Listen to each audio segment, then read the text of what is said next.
All right, now we've gotten the whole body done. We also have our thesis statement, or our main claim. We've got to figure out how we're going to introduce this thing. So we've gone through, we talk about all this project-based learning and all these possibilities and the democratization of learning and all those kinds of things.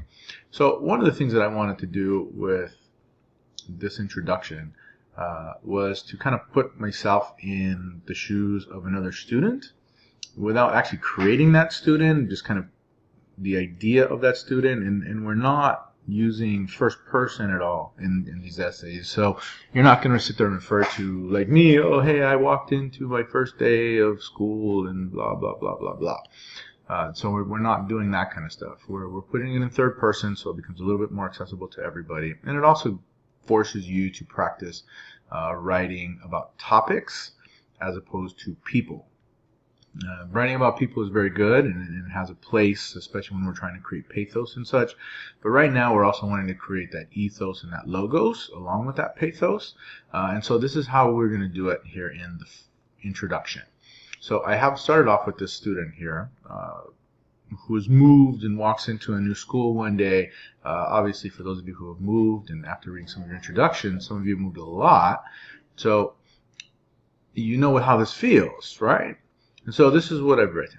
Imagine walking into a new school halfway through the year, and instead of seeing children sitting quietly at their desks working, there is something else going on. Students are up and talking. They're sometimes loud.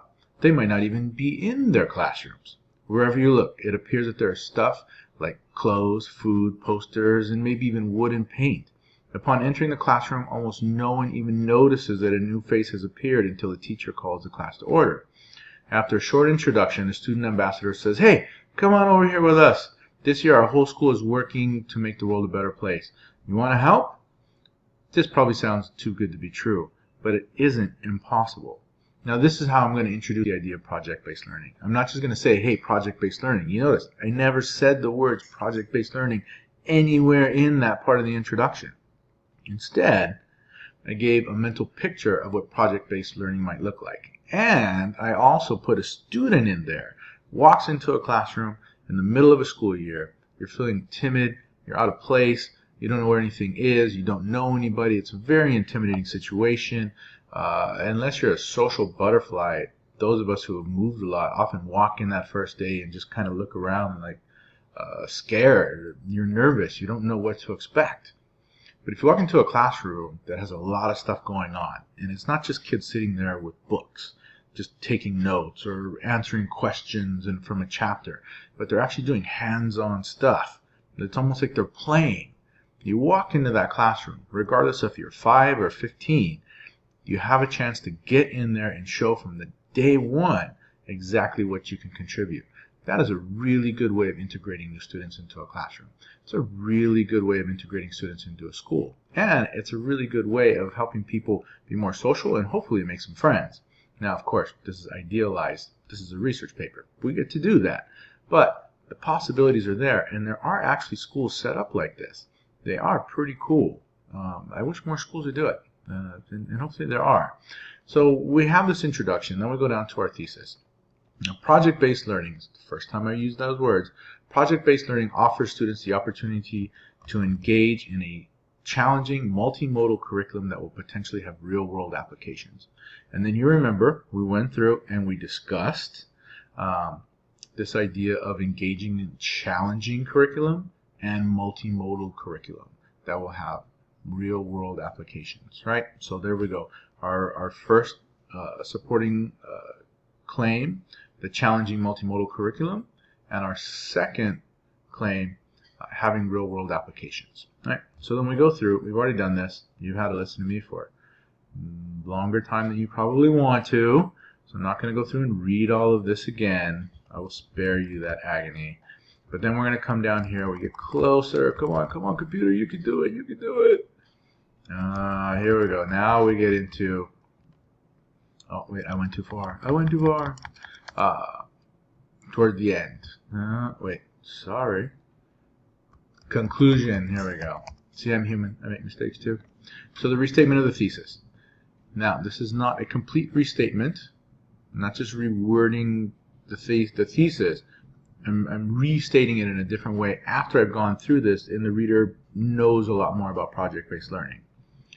So I state here, it doesn't take much work to see that project-based learning offers students the opportunity to engage in their education in meaningful and powerful ways.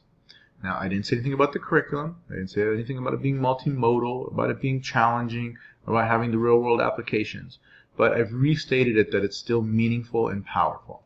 All right? And hopefully multimodal, challenging curriculum and real-world applications make your education meaningful and powerful. At least that's the hope of teachers. And then a concluding statement to wrap this up. And remember, all of this is still going to be revised. It states that it is difficult to dismiss the power of good teaching and learning that has real, lasting effects, especially when the lessons learned actually end with tangible results. You imagine that you finish something and you have a tangible result. There's some power in that. We can only imagine how many problems can be solved or how many dreams turn into reality after children are given the proper knowledge and skills and then encouraged to put those tools into practice. Now that is the type of education that most of us want for ourselves, our families, and future generations. If it is true that education is power, remember, you've probably heard that before. If it is true that education is power, then we need to use that power over and over to make the world a better place. And we can do it one classroom at a time. The end. Obviously, some things are still going to change. When we go into our next graphic organizer, that is going to be much more detailed. A lot of these things are going to change. A lot of stuff is going to be reworded. Certain things are going to be taken out. New things are going to be put in, depending on what the research actually says. Some of these things are just going to go away completely. Other things, you're going to find what you may have written here as a minor point might become a major point because you find that there's a lot of research and it's really way more important than you ever thought. So keep an open mind as you're going through this process. This is just the first part. You're getting your ideas down on paper. You're helping yourself organize. When we get into the next section, you're going to be learning so much through your research. My goodness, so much through your research that don't allow yourself to get too intimidated. But also don't allow yourself to just skim over stuff and miss really valuable pieces of information. If you've mentioned something in here, make sure that it's accurate. Make sure you can find the evidence. If you can, use it, go with it. If you can't, well, then you have to consider taking it out because there just might not be enough evidence there for you, or maybe the evidence doesn't exist. If that's the case and you feel really strongly about something, we do have an option. You can go and do some of your own research. Go get some of your own data. It's allowed. It takes a lot of work though. Very few students ever take me up on it.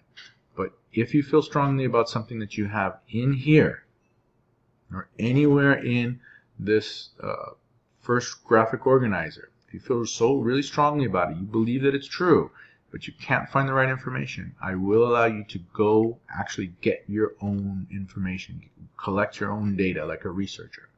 You can do that, but make sure you talk to me first so we make sure that it's all done appropriately. Okay? All right, guys. Well, there we go. I will conclude. Sorry, this had to be the long one, but I had a few extra things to say, and I hope this helps you out. All right?